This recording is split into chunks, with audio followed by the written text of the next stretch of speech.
Right. So, let's go. One thing I think I can maybe do is I can combat these insane. I need to come up with a term for these people who claim to be the left in the States. If you've got a good word that we can make a new fucking label for these people, please post it in the comments. We need to come up with a term. They're not left, they're not right, they're just wrong. And we need to label them somehow. And I hate labeling, like I've said before, but we need something to call this ideological rot, so that we can use a word and know when we're referring to it. So I've been looking for some content because I think one thing that I can do, since I'm actually not only through personal experience living in more than 15 countries, but I also have a degree in political science and sociology, which I've done my studies in 3 different countries on to get that. Did my thesis in a 4th country. And I've been active in the political systems of more than just America, but the European country that I'm a citizen of, and a few of the other countries that I've also lived in. I have a lot more experience than the academia in the States, because the academia in the States is predominantly, I've been involved in it too, and I haven't taken, I haven't pursued any kind of position in academia in the States because it's completely infested with, these people. They are not respected academics in the subjects that they hold positions in anywhere else in the world, especially in these subjects of politics and sociology and whatnot, because they're batshit insane. So one thing I thought I could do is combat some of these batshit insane people who are frauds. And I found this video. It says, "We're experts in fascism. We're leaving the US." Started watching it. Thought I'd do some reaction to this while watching it. I've only watched 3 minutes of it. It's a 6-minute thing. And thought I'd just give a little bit of a comment and reaction as I'm watching it. So let's watch together. This is the kind of rot that I'm talking about. And this was published 3 months ago. It has 3.3 million views. No surprise that this is published by New York Times as well, as you can see here. So let's go. These Yale professors study fascism. I'm a historian of totalitarianism. I look at fascist rhetoric. I've been thinking about the sources of the worst kinds of history for a quarter of a century. Experts say the constitutional crisis is here now. The Trump administration deporting hundreds of... Okay, now they're using images of the mega prison in El Salvador. And the president of El Salvador, Nayib Bukele, was elected, democratically elected, because El Salvador, the entire country was basically conquered by gangs. The entire government, everything, the narco gangs in El Salvador conquered the country. Literally conquered the country. Every single politician was in their pocket. And so he, you can look him up. I don't need to get into that. I've looked into his story. Really interesting guy, really interesting situation. I've been in El Salvador. I was in El Salvador before him, and I had to go to a hotel with an armed guard with a shotgun, and I couldn't leave the hotel after 5 o'clock. Not even dark outside yet, but 5 p.m. You can't leave the hotel, and we had guards posted outside the hotel, and that was just a normal, like, 2-star hotel, 3-star hotel. I can't even remember. I was there for a week, but it was basically, yeah. I was passing through. I was passing through. So I took a bus in, at a hotel there. Anyway, this is El Salvador.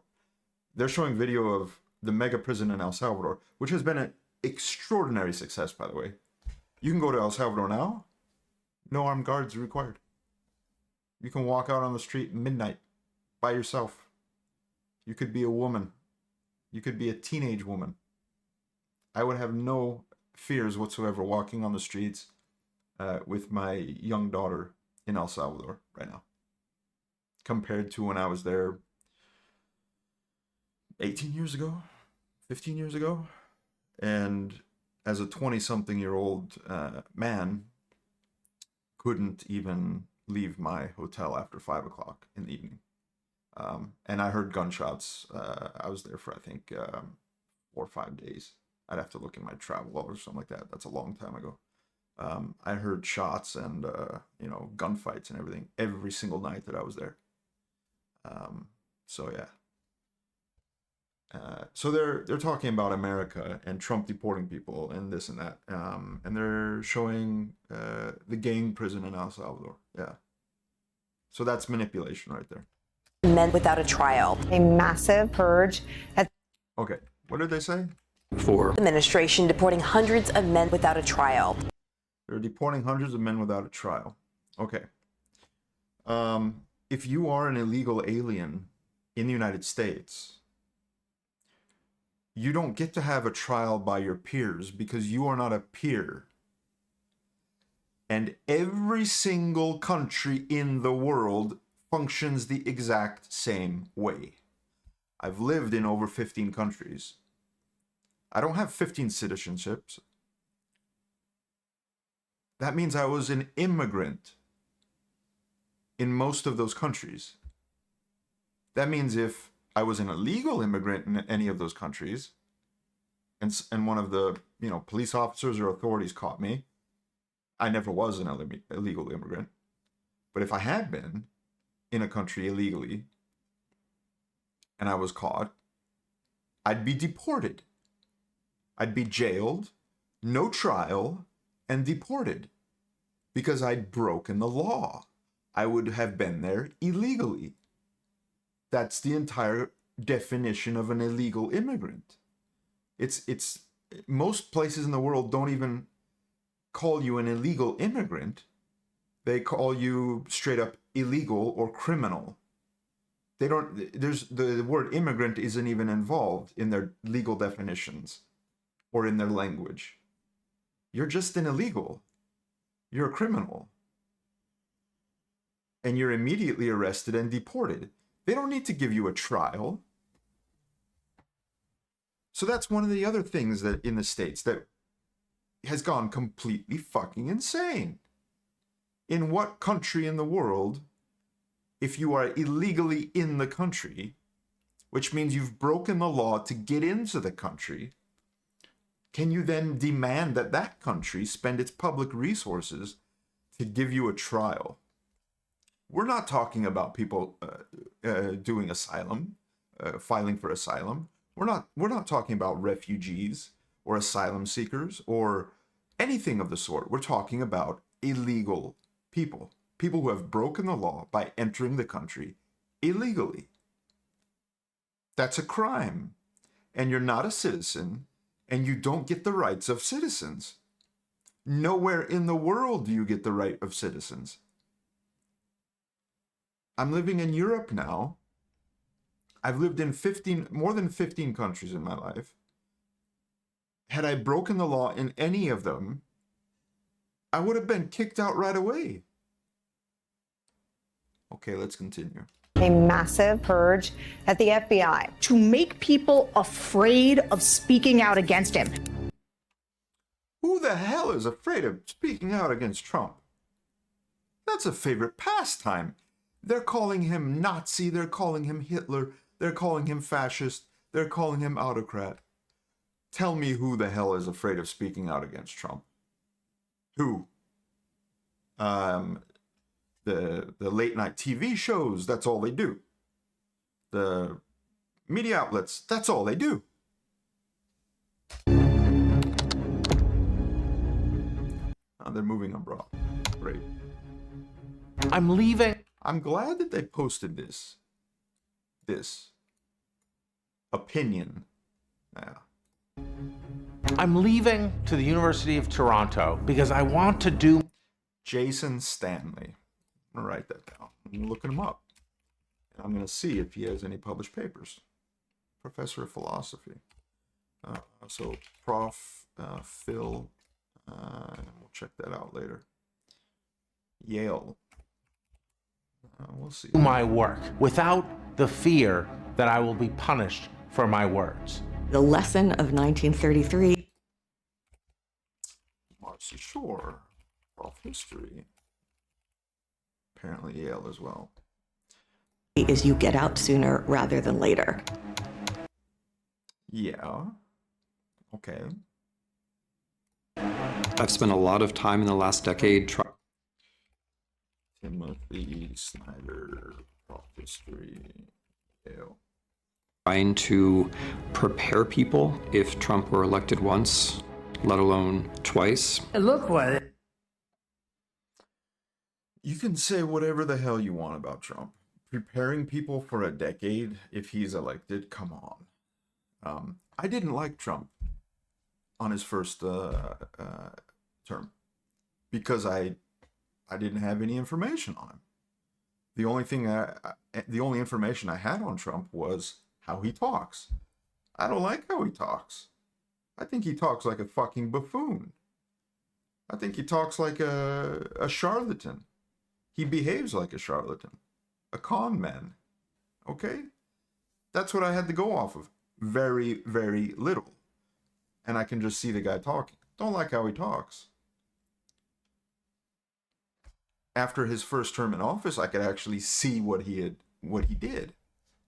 And then I could base, I could change my opinion based on, oh, now I have new information. I could see that he was president. I could see the actions that he took. Well, I didn't like that he did this, but I liked that he did that.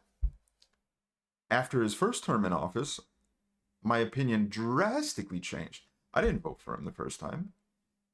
He looked like a horrible president to me the first time, because all the information I had to go off with was how the guy talks. Talks like a freaking idiot. He still talks like a freaking idiot. I don't know why he does it, because I happen to know now, based on a lot of other people that have reported on it. For example, Bill Maher, this TV host guy with HBO, he's similar to me. He's been very left his whole life. But he went and had dinner with Trump, and he did a little lapse on his show that I watched the other day, where he was reporting that Trump personally is actually a really friendly guy. He's got a good sense of humor. He's able to laugh at himself. He listens. He likes talking to people and listening to them. Those are the words of Bill Maher, who went and had dinner with Trump. I mean, that sounds like pretty valid to me. That sounds like what Trump probably is like. And this act that he puts on in public, don't know why he does it. Maybe that's his deal-making persona. I think he could do a lot better than that. I don't think he needs to do like this. But whatever. I still don't like the way Trump talks. Doesn't freaking matter. What matters is what he does. It happened. Is this crazy? I did not flee Trump, but if people are going to leave the United States or leave American universities, there are reasons for that. Trump's attack on universities is putting research in peril. Bullshit. Give me, all of these headlines, and I've read a lot of these articles. They don't give one actual example of something that he's done, an action that he's taken to do the thing that they accuse him of. And that's the thing that I hate the most about this insane so-called left in the States. They make accusations at people, they demonize people that they don't agree with in order to discredit them and vilify them.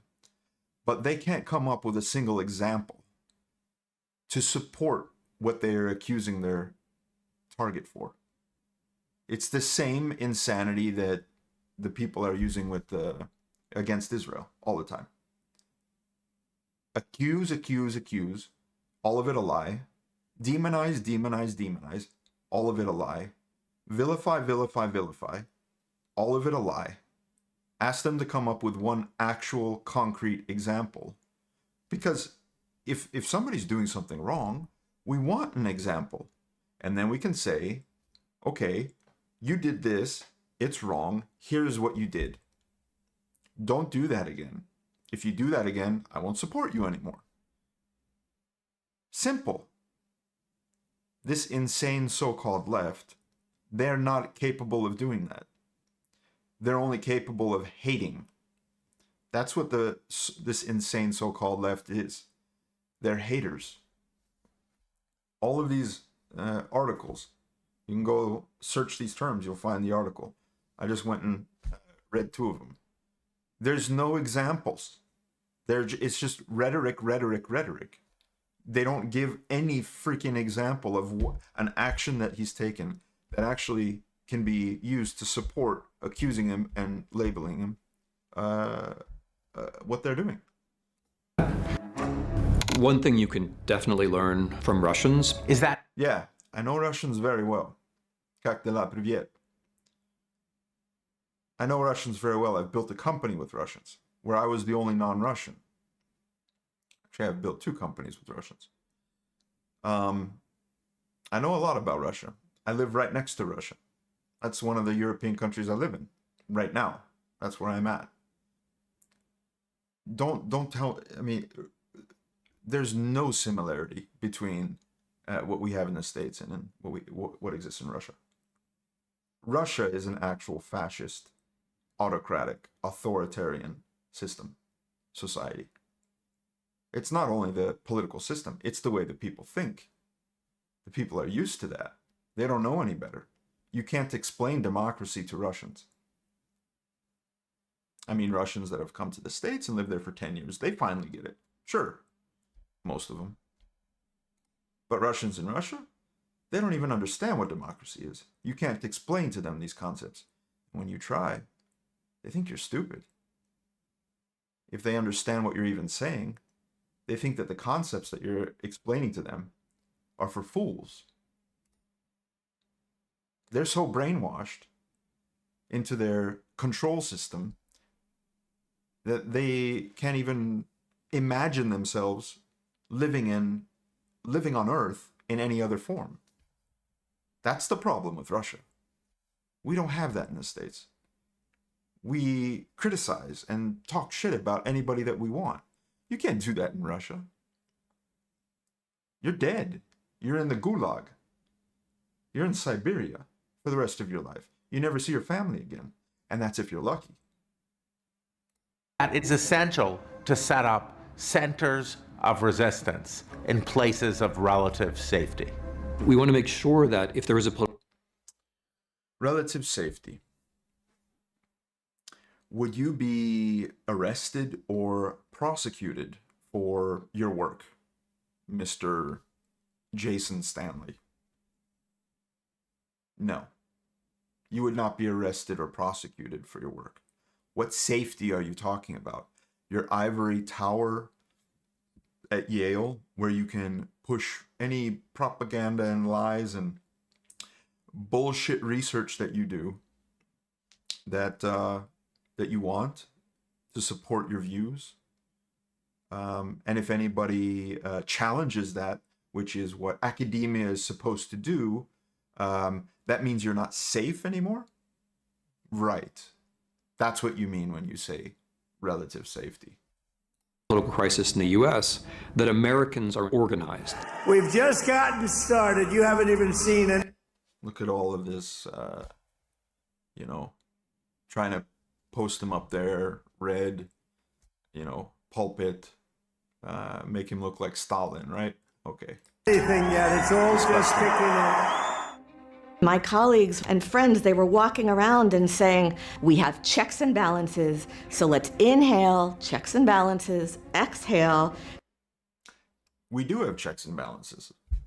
Tell me when they've failed. They haven't.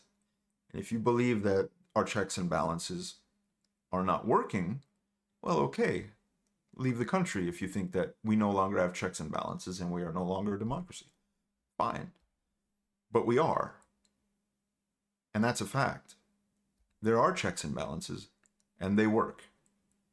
And I don't care when Trump is saying, oh, the election was stolen. I don't believe that. I believe the American democratic system is working. I believe that he won the election this last time because it's working. And that's the part of Trump I don't like. And I'm not going to pull any punches on Trump and the right wing either. But what we need to do, what I really want to do, is root out the rot of the left, or the so-called left, because it's not even left anymore. Checks and balances. And I thought, my God, we're like people on the Titanic saying our ship can't sink. We've got the best ship, we've got the strongest ship, we've got the biggest ship. Our ship can't sink. And what you... Sure it can. Nice dramatization, though. And you hear the music in the background? It's fucking disgusting. know as a historian is that there is no such thing as a ship that can't sink. The golden age of America has only just begun. America has long had an exceptionalist narrative. Yeah, so I will agree with this. America, we do have this exceptionalist narrative. And what he's talking about is that we have this narrative that we push on ourselves that America is the best country in the world, right? We should stop regurgitating that all the time. It's okay to think it, but with a dose of checks and balances. It's okay to want that. In fact, we should all want that. We should all want America to be the best country in the world. But with a dose of checks and balances, with a dose of, well, let's strive for that. Let's continue forever pushing and working towards that. But at the same time, let's not let our ego make us actually go backwards. So that's another topic that I think is very important. And we as Americans we have a problem with that. That's definitely a problem that we have. Because simply sitting there and saying we're the best is stupid. It's childish. It's arrogant. And it's self-destructive. Because if we actually want to be the best, and you can ask anybody in any competitive sport, any competitive anything, the best world champions in any discipline don't sit on their ass all day and just pat themselves on the shoulder and say that they're the best. They criticize themselves. They go out there and work hard to be the best, to actually be the best. But they're not sitting and boasting about it to themselves or to others. And that's how you can actually be the best. So people who tend to say that they're the best usually aren't the best. Fascism can happen elsewhere, but not here. But talking about American exceptionalism is basically a way to get people to fall into line. If you think that there's this thing out there called America, and it's exceptional, that means that you don't have to do anything. See, this is the kind of attitude that illogic that boggles my mind. They come to these conclusions. You know, he just said, if you believe in this concept of America and you think it's exceptional, then you don't have to do anything. You don't have to work hard. You don't have to make it better. You don't have to ensure that it doesn't get worse. That's what he's saying, effectively. And that's literally, you know, logic turned upside down on its head. But that's the insanity of this so-called left. That's what they're doing. And this is a good example of the insane so-called left literally turning all of their arguments upside down. They make an argument and they give supporting narrative to make an argument. And then the conclusion that they draw is literally opposite of what they should be drawing. How else can you say it? It makes no sense. Whatever is happening, it must be freedom. No, of course not. Whatever is happening, it must be freedom. That's why we ensure that the system is working, that the checks and balances are working. That's why we have an electoral system which is flawed and not great. And there's many countries that have a better electoral system. There are, and we should learn from them. If we get off this American exceptionalist attitude where we think we're the best all the time, we could actually learn from some countries that do the electoral system better than us, that have a healthier democracy than us. There's plenty of countries, and I can give plenty of examples, but that's another issue. But our system works, and there hasn't been an example of it not working. We haven't had a presidential election that was stolen. That has not happened in the United States. There is no evidence to show that it has happened in the United States. And anybody that says, whether you're on the right or the left, and no matter what election that you're talking about, if you think that we've had a stolen election, you're wrong. You're wrong, and you don't understand how the system works, and you haven't investigated the paper trail to ensure that the checks and balances have worked. They have. And there's been investigations when Trump claimed that the election was stolen. They set up a whole huge investigation. They went through all the paperwork again. There was no stolen election. Now, manipulated election by Chinese and Russian bots on the internet? Sure, yes. But stolen election, meaning that they didn't count votes for one person or they rigged votes for another person? No. Didn't happen because our system works. And so then what your definition of freedom is just gets narrowed and narrowed and narrowed and narrowed, and soon you're using the word freedom, but what you're talking about is authoritarianism. Oh, jeez. I really hope that these fraudulent academics left America because they were outed for being such frauds. I really hope that. But I'm pretty sure that's not the case. Toni Morrison warned us. The descent into a final solution is not a jump. It's one step. And then another. And then another. Like this. The autistic Elon Musk put his hand on his heart and threw it out to everybody. Like, everyone could see that. He even said that. My heart goes out to you. My heart goes out to you. He was in an emotional moment. He's an autistic gentleman. He has this. That's why he can't speak clearly. And we can't sit here and make fun of the guy for having a little quirk. We all do.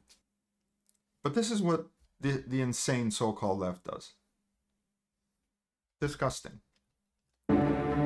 We are seeing those steps accelerated right now.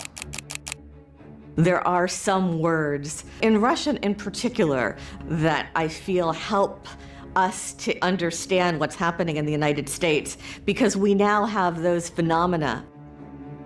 Произвол. Yeah, this is where I haven't watched the video past this, so everything from here on is going to be raw reaction. It's the idea that the powers that be can do anything they want to you. Okay. Give an example of the powers that be that have done anything that they wanted to you or to another person. Public figure, someone that disagreed with them. How about an opposition politician? That would probably be the biggest target of, the people who are in power, right?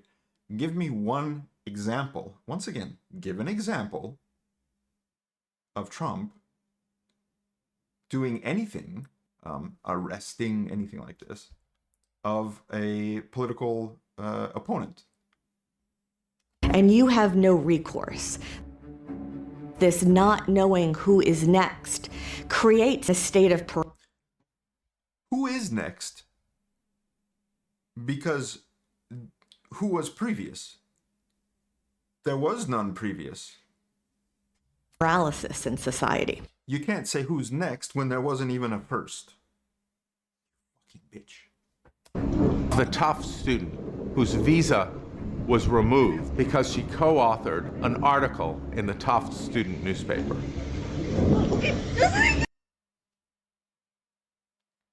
An illegal immigrant? Being detained by ICE, perhaps? Probably?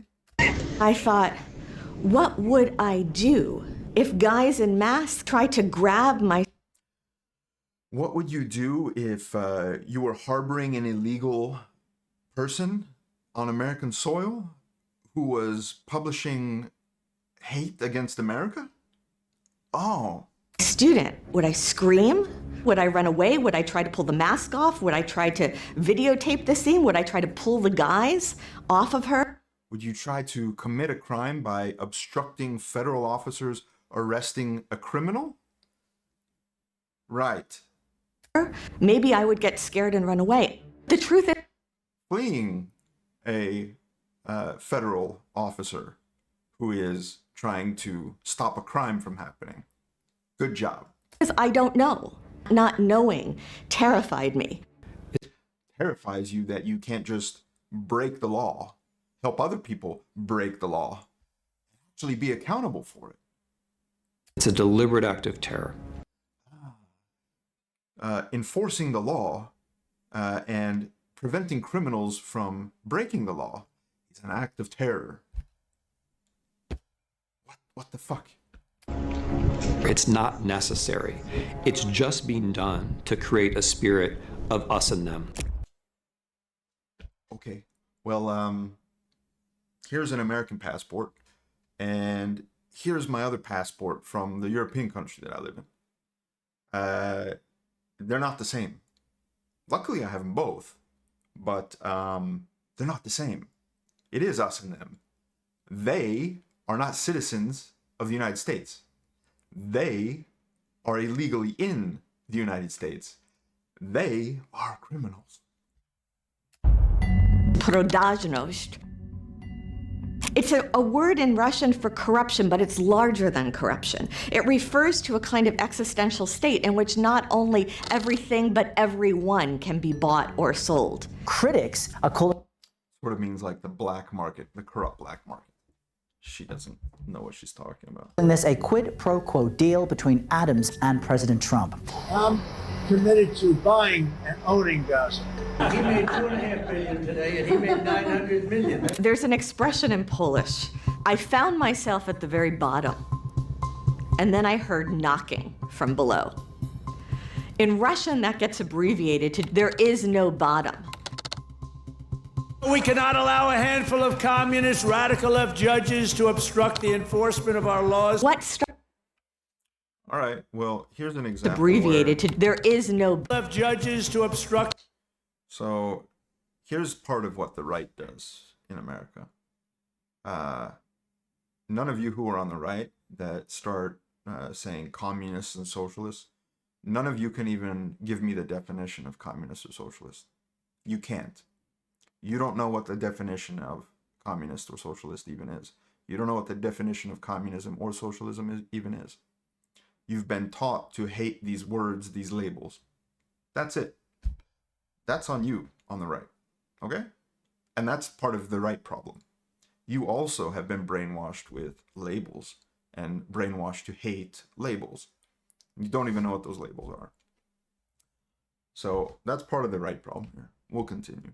The enforcement of our laws. What starts to matter is not what is concealed, but what has been normalized. There's... Yeah, it does matter that it's been normalized, that people like you believe and work towards, take actions towards, not only helping people commit crimes and harboring people who are committing crimes, but normalizing, trying to make it normal, because I don't accept it as normal, that certain crimes and certain criminals can no longer be correctly identified as criminals. That's right. There's no limit to the depravity. There is no limit to your depravity. President Trump did not rule out the possibility of a third term. I've heard that a lot, that he's trying to run for a third term. I've heard that from the, so-called left media. Haven't seen anything. I've looked. I haven't seen anything where Trump himself or anybody that is actually part of his administration have even remotely hinted towards that. Now, if I'm wrong, I'm wrong. If I can find something, if you found something, put it in the comments. I want to see it. I really want to see it. Because then we need to hold Trump accountable. Because then he's going against the term limits in the Constitution, which I think is very important. So, then we would have something an example where we could actually go and say, no, Trump, you're wrong, and I'm not going to support you on that.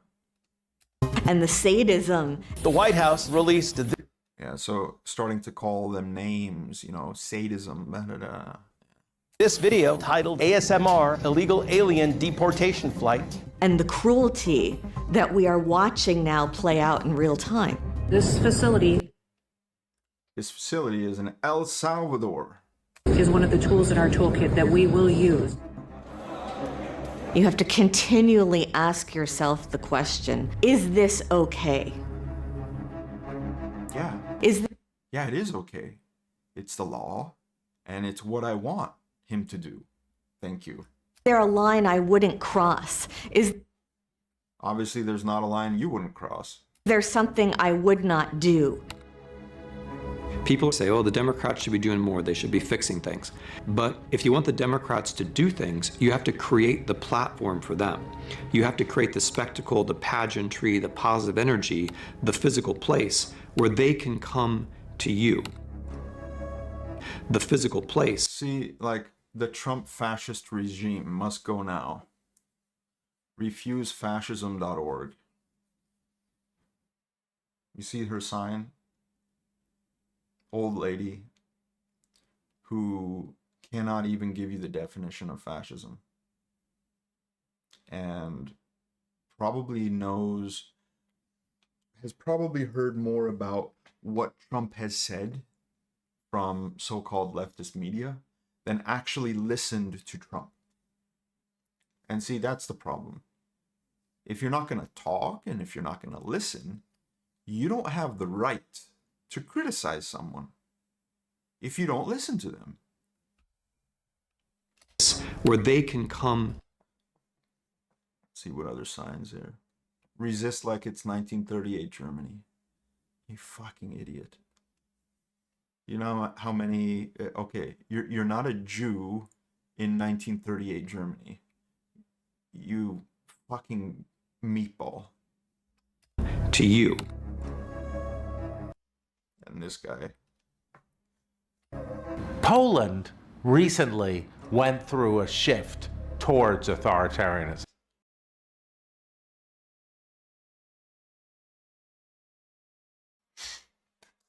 Yes, Poland.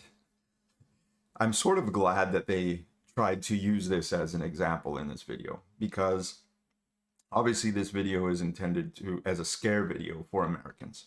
That's the audience. Now, for anybody who is actually educated and in the know about the EU and how things are working here, living in the EU right now, they would, at this point in the video, have one of those instant euphorias that they are watching a complete bullshit piece of propaganda. Have you ever watched some sort of content where the content comes to a point where they literally say the earth is flat or 2 + 2 is 1? You know, something that is so blatantly false, and they're trying to spin a story around it to support their narrative, that it is impossible not to immediately recognize that, okay, now I have to take into question everything in this video, everything in this narrative. Here is a perfect example of that. Using Poland as an example of a country sliding into authoritarianism is the exact 180-degree reverse of reality. Here's reality.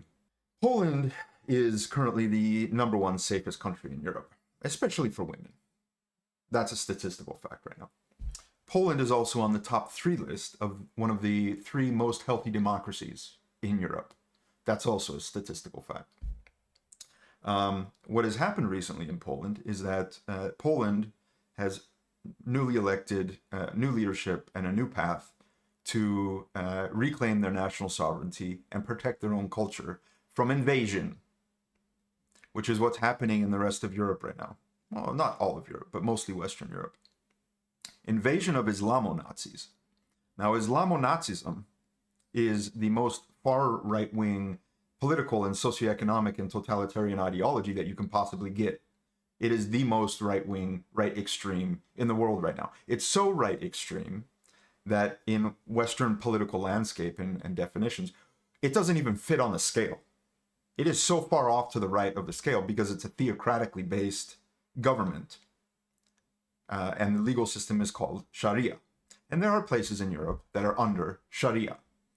In the country that I live in right now, there are 72 zones where the police are not allowed to go because they are controlled by Islamic warlords. And that's supposed to be a civilized Western EU member country. And nobody talks about that here. And that's one of the reasons that I'm doing this video filter, because it's not safe for me to actually speak out about Europe, where I am in Europe right now. And that has nothing to do with socioeconomics or politics. Other than that, it is a political agenda in the EU that started some 20 plus years ago and has just been pushed further and further down our throats in many countries. Unfortunately, the country I live in is one of the worst in all of Europe. In many statistics, it is #1, the worst, for this multiculturalism experiment. And the Europeans have done this because they wanted to prove to themselves and the world that they're not racist.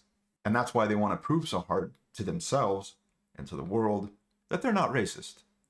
So that's what the multiculturalism experiment has been in Europe. It's virtue signaling. And they want to virtue signal so hard that they're literally inviting the worst people with the worst political ideologies into their countries, and they don't question them. They give them full rights, more freedoms than the native population. They allow them to do anything that they want. And then they say that if you question anything that those people do, you're a racist. That's the insanity that's going on in Europe right now. And you Americans, thankfully, have no clue how bad that is. You have no clue how bad that is.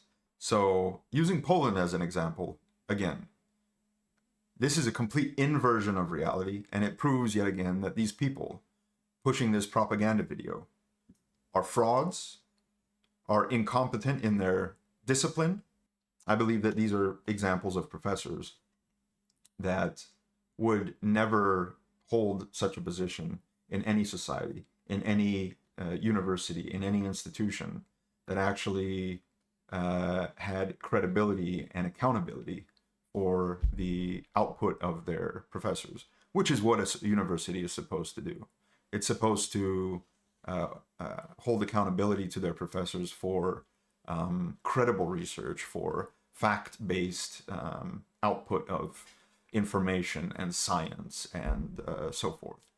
To increase our human understanding of topics requires that it's based on reality. You know, if you want to be a physics professor, you can't just come up with a theory that defies the laws of physics and pretend that it works that way, when any experiment that would attempt to validate your claims fails. And that's what these people are. Any experiment, any data that attempts to validate the claims that these people are making fails. It doesn't pass. These are fraudulent professors. They are frauds in their field. And that's the problem with the institutions in America. Unlike in Russia, unlike in Hungary, the media remained a place in Poland where you could criticize the regime. Yeah, and they do all the time. That's like their national sport. And as a result, democracy returned. Democracy return. What? Okay, maybe he's talking about some historical context when Poland, after the war. But now they're showing images of Poland, modern day Poland now. What the hell is he talking about? There's always been democracy in Poland. They have a very healthy democracy. The moral of Poland is that our democratic institutions, the media, the university, and the courts, are essential. Agreed. The media, which is fueling Americans with false information, hateful rhetoric, the universities full of fraud people like yourself, who, if you had to actually gain your position through competitive academia, wouldn't have a chance in hell. Yeah, they are important. But what we have in America is exactly that. We have media that is a hate machine that does not report facts. And we have university institutions with people like you.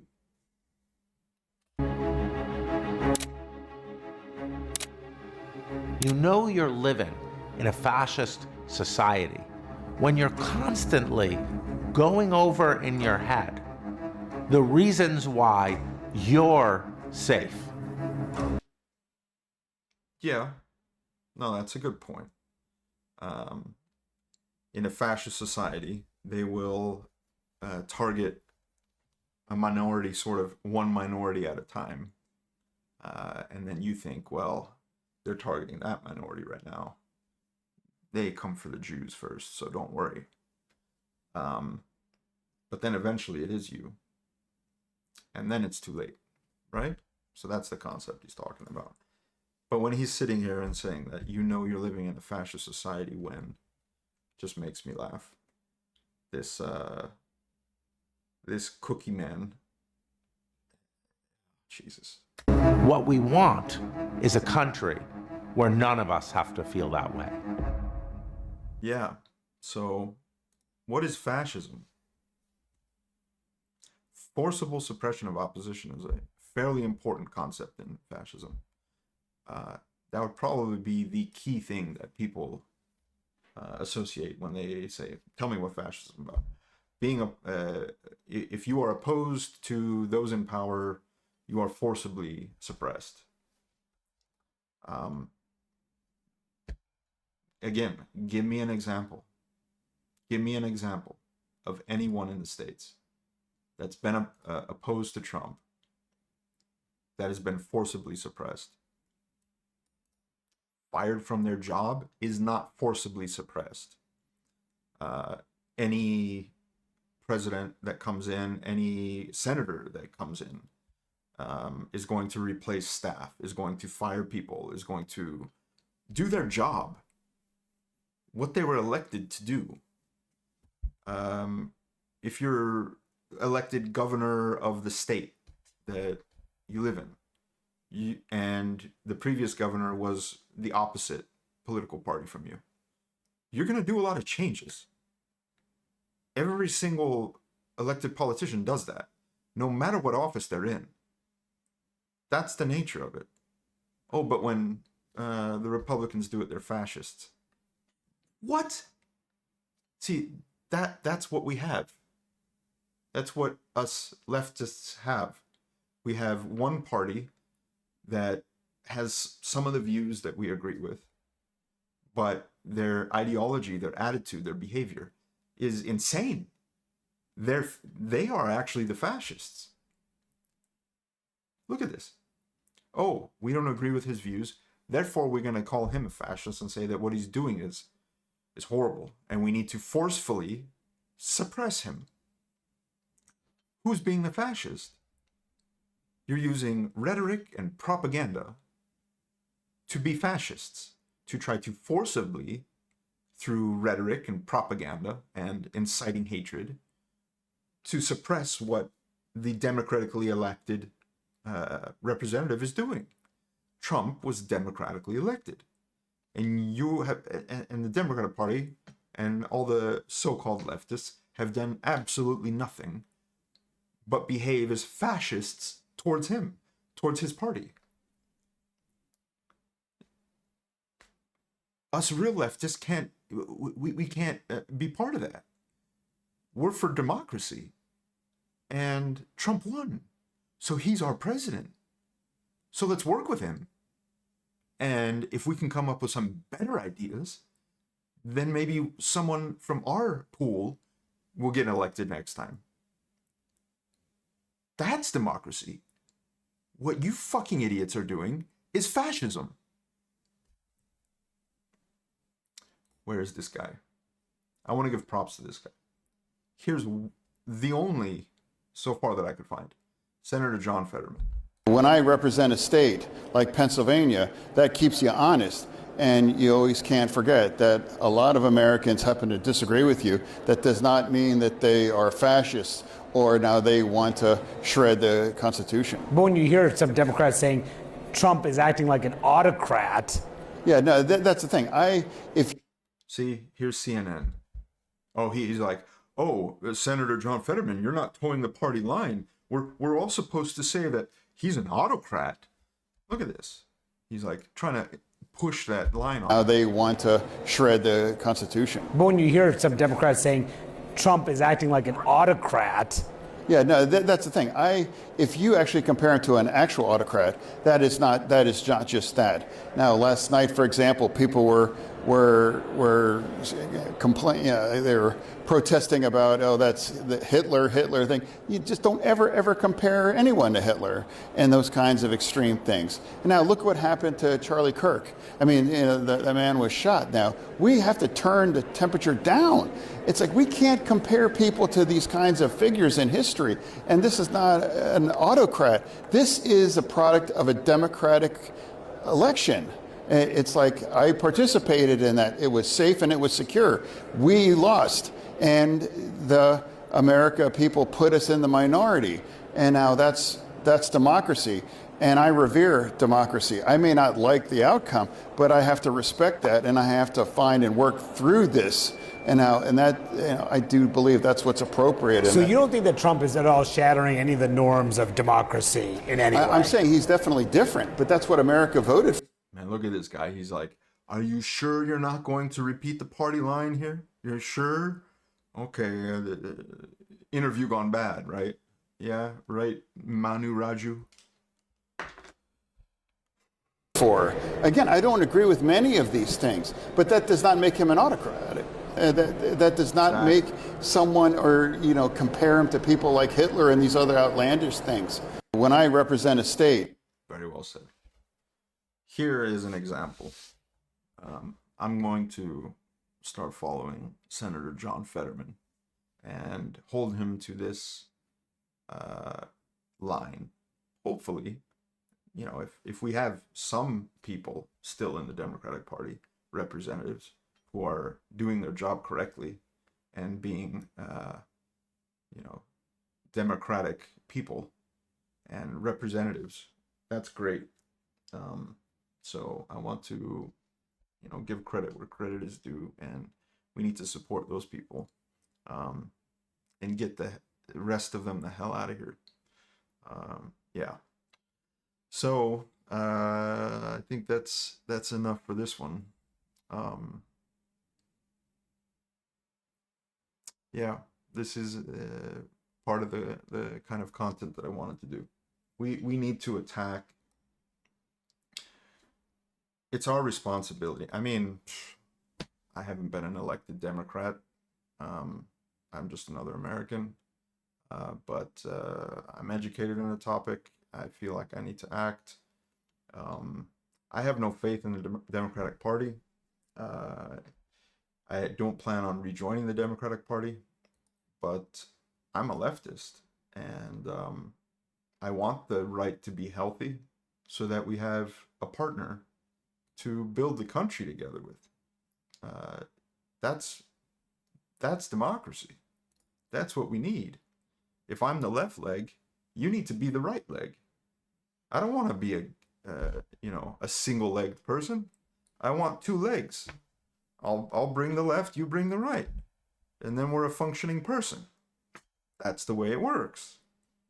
So we on the left, we need to get our house in order.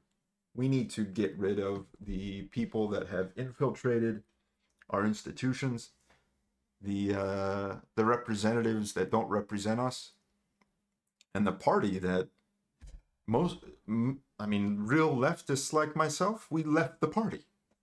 We've left the party. We have nowhere to go. So that's another question that we need to get to. But for now, I think we need to start attacking the traitors that have hijacked our political agenda and are out there claiming to be speaking for us when, from our perspective, they are a greater enemy than anyone on the right. So let's reclaim the left.